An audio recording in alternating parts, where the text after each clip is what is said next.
governments only give lip service to human rights. The Human Rights Council is not a forum of constructive discussion, is not a forum where you try to show your best, where you try to, um, Mhm. through advisory services and technical assistance, help governments improve their human rights record. It is actually a gladiator arena. Most serious obstacle we have in the implementation of norms Mhm. is the fact that you have non-governmental organizations, you have the media, you have think tanks that are actually denaturing human rights. Uh, Human rights, of course, all emerge from human dignity, our common human dignity. Human rights are the mode d'emploi, how you Mhm. achieve your civil, political, economic, social, and cultural rights.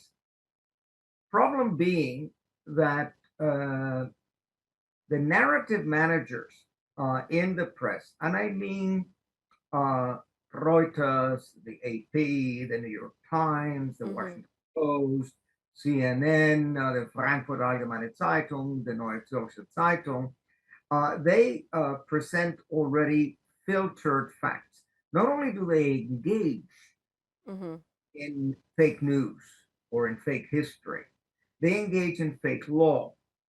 Mhm. And they try to convince the reader or the viewer that the correct human rights position is A, B, or C. Uh, Bottom line is that most of the non-governmental organizations, Amnesty International, Human Rights Watch, the International Service for Human Rights, Reporters Without Borders, etc., Mhm.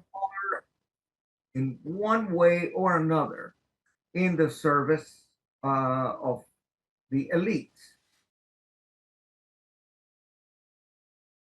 The promotion and protection of human rights is a pillar of the United Nations, enshrined in the Charter, the International Bill of Rights, General Assembly resolutions and declarations, and buttressed by monitoring mechanisms, expert committees, and regional human rights courts.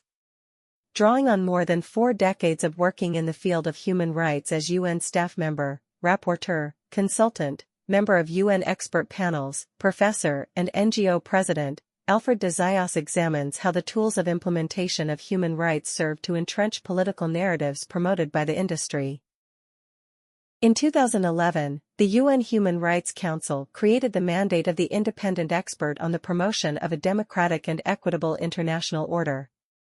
This book represents the findings of Dr. Alfred de Zayas, the first mandate holder, from 2012 to 2018. Zayas proposes concrete reforms of the UN system, notably the Security Council, and advocates recognition of peace as a human right, self-determination as a conflict prevention measure, slashing military expenditures, reversing the adverse impacts of World Bank and International Monetary Fund policies, rendering free trade agreements compatible with human rights, abolishing tax havens and ISDS, alleviating the foreign debt crisis, criminalizing war profiteers and pandemic vultures. Zayas denounces unilateral coercive measures, economic sanctions, and financial blockades, because they demonstrably have caused hundreds of thousands of deaths.